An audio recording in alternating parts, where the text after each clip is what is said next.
Hello Cancer, and welcome to your 2016 astrological overview. I'm Taylor Cole, your personal astrologer. Alright, so to start, I'd like to go over the eclipses because eclipses tend to give an overview and a theme for the year, especially for you because eclipses always involve the moon, and that is your ruling luminary. This year is a little bit different than most years because usually we have 2 lunar eclipses and 2 solar eclipses. However, this year we have 3 lunar eclipses and 2 solar eclipses, so we get an extra eclipse. The first one is on March 9th. We are having a solar eclipse in the sign of Pisces. A solar eclipse is when the sun and the moon come together near one of the nodes of the moon. If you are a little bit more familiar with astrology, then you'll know that a node is not a planet, but a point in the sky that shows, where we're heading. It shows where eclipses form as well. So, first one is in Pisces on March 9th. It is a solar eclipse, and this represents a new beginning. For you, Pisces is in a part of the sky that rules travel, religion, higher education, philosophy, as well as people who are wise. This is an important solar eclipse because it is actually speaking to Jupiter.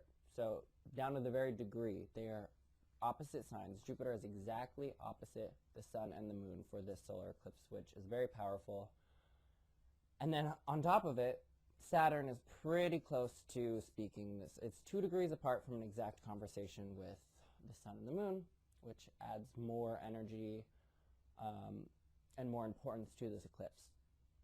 So I see the likelihood of a lot of Cancers right around March deciding to travel the world or go on an important trip or possibly go back to school. You will be starting something new that is going to expand your scope of vision and expand your higher mind. So that's going to happen on March 9th, and then 2 weeks later we're going to have a lunar eclipse. This is going to be another very important point for you. And this one's happening in the sign of Libra. So the moon's going to be in Libra, sun's going to be over in Aries.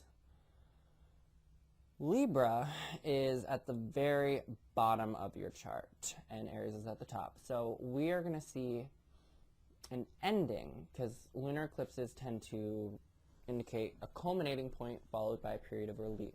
So you see a height and then an ending. This is going to be related to home and related to work. I see the potential that a lot of Cancers will be moving. So this actually just relates to the first eclipse that I just talked about, because I saw the indicators for travel. It seems likely that the travel will maybe involve moving. So look for the possibility of a big change coming within your family or your home. So the domestic areas of life are going to feature a change, going to feature an ending of sorts. So maybe you lived here for a long time, that's ending, you're moving away. Alright, so that's the first set of eclipses, and then as we get a little bit later in the year, this is where things get really interesting, because this is where we're going to see the triple, the back-to-back-to-back eclipses. And on August 18th, we have the first one of those eclipses. It is a lunar eclipse happening in the sign of Aquarius, which is not directly your opposite sign, but it's like your opposite sign and then one sign after that. This is a part of your sky that has to do with finances and joint finances specifically, as well as the kind of support that you get from other people, whether that be like a partner, but also organizations. So any sort of like funding that you're receiving, or tax returns, or scholarships, or, also the money that you're getting from your partner. There's going to be an ending there. To be honest, there's likely going to be an ending, so you might see some financial support drying up at this point. Again, know that it's going to serve you in the long run. It might seem disruptive and stressful at first, but it's because the universe is telling you you no longer need this, you need to look elsewhere. It's likely going to be an ending of support so that you can find your own means of supporting yourself. That is going to be in August, and then 2 weeks later, on September 1st, we have a solar eclipse in Virgo.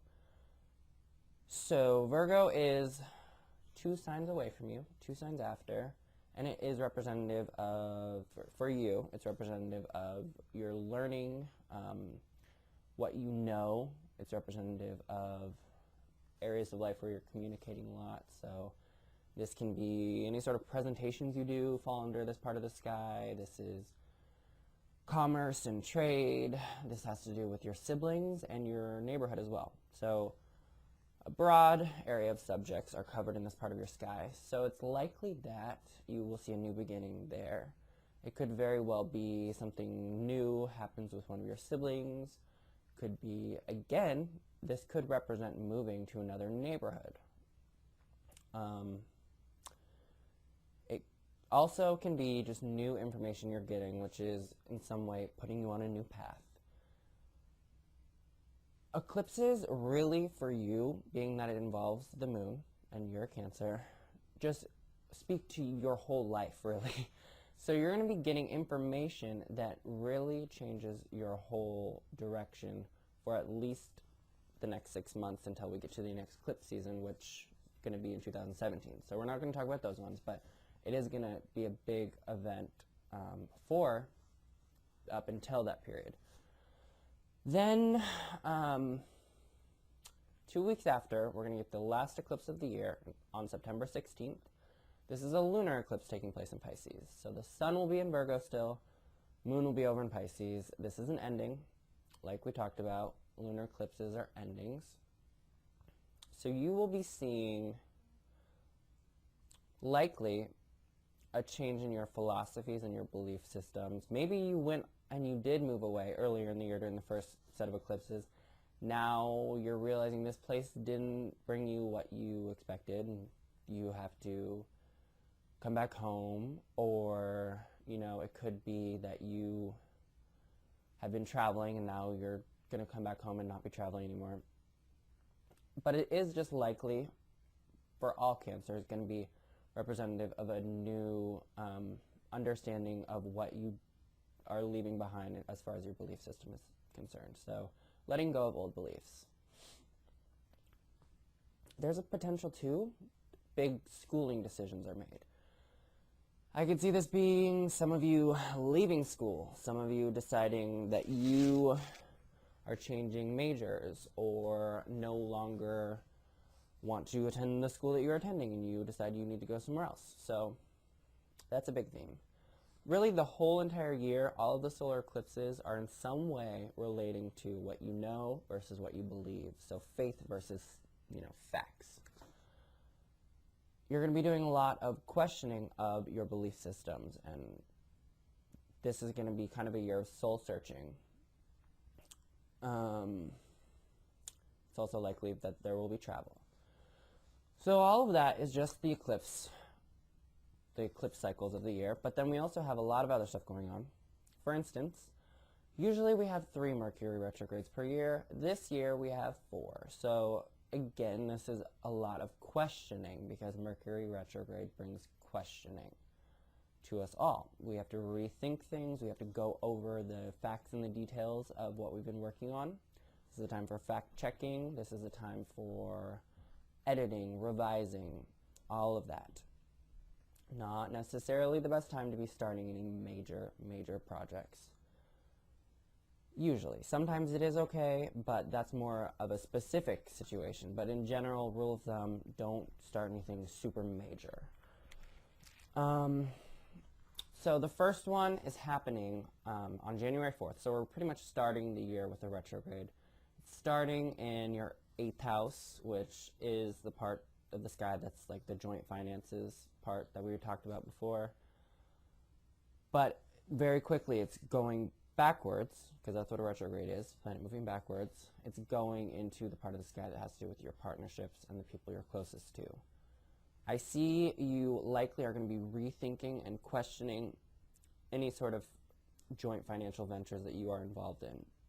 Maybe you were thinking about taking your relationship one step further where you are actually going to become financially linked.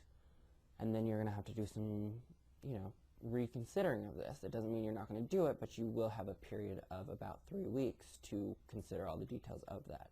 You're not going to want to, get that bank account, joint bank account, or sign that business contract, or whatever that joint financial venture is. You're not going to want to do it while Mercury is retrograde, but you are going to want to be thinking it over.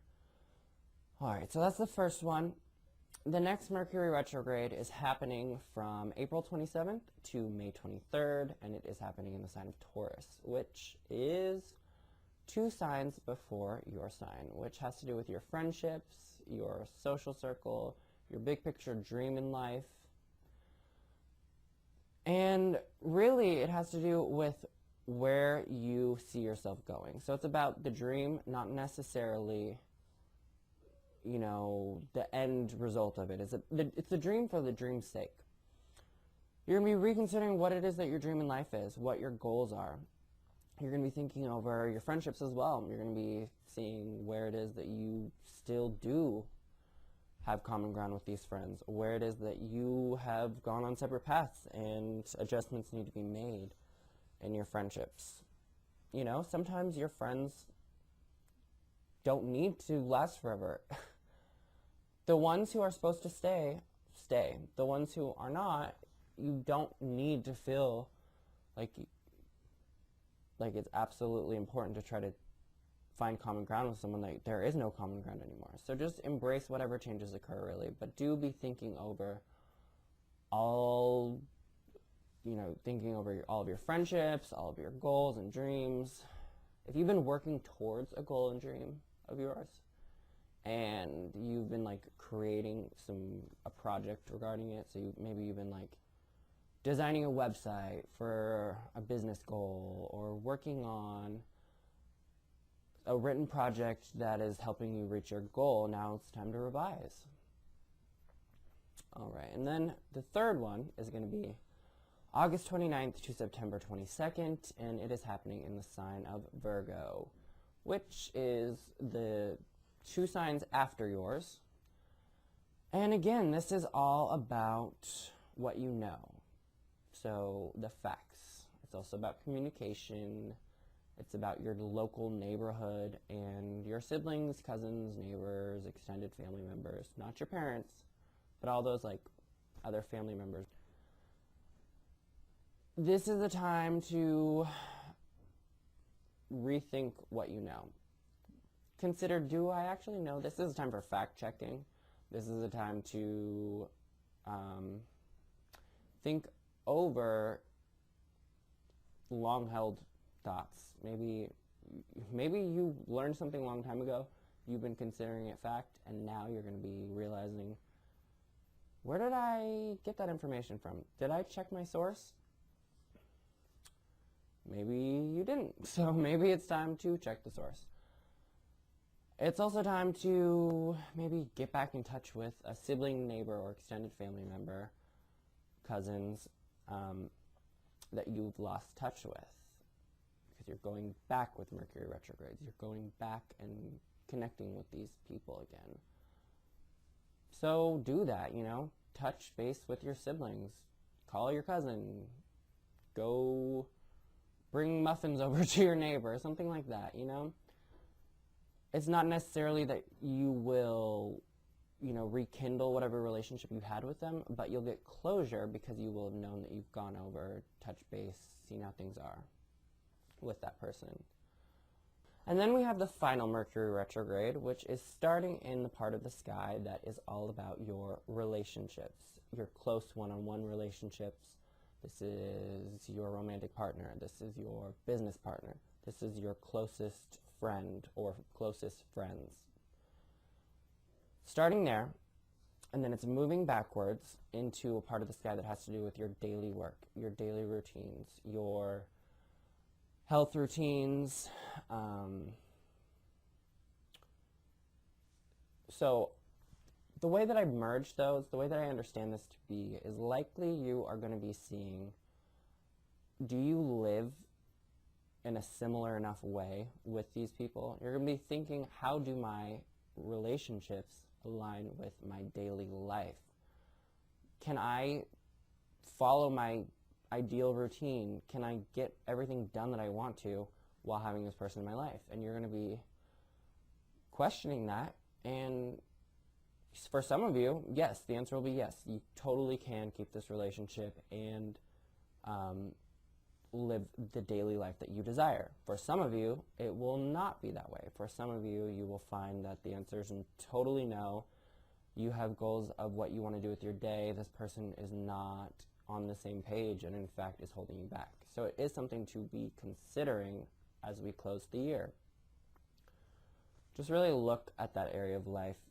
You're going to see things coming into your life that are showing you this. Maybe you've recently started like a workout routine or a daily routine of some sort, and then you find that someone just keeps on distracting you or telling you that that's not something to be doing because you have to pay attention to them. Whatever it may be, they'll be disrupting that flow. That's pretty much the main energy for the year for you. Again, like I said, look for the monthly horoscopes on YouTube. Also, you can read my weekly and daily horoscopes too, which are on my website, taylorcole.com. You can find out all information about getting a private reading too if you would like that. I offer them in person now at my office in the Ballard neighborhood of Seattle, but I also still do the video and written horoscopes too, as well as phone and Skype. So thank you so much for watching. I hope 2016 is an excellent year for you. I know it will be. I love interacting with you, so please do comment, like, share. I will get back to all of you as soon as I can, and I hope that you get as much from this video as possible. All right. Have a good 2016. Bye.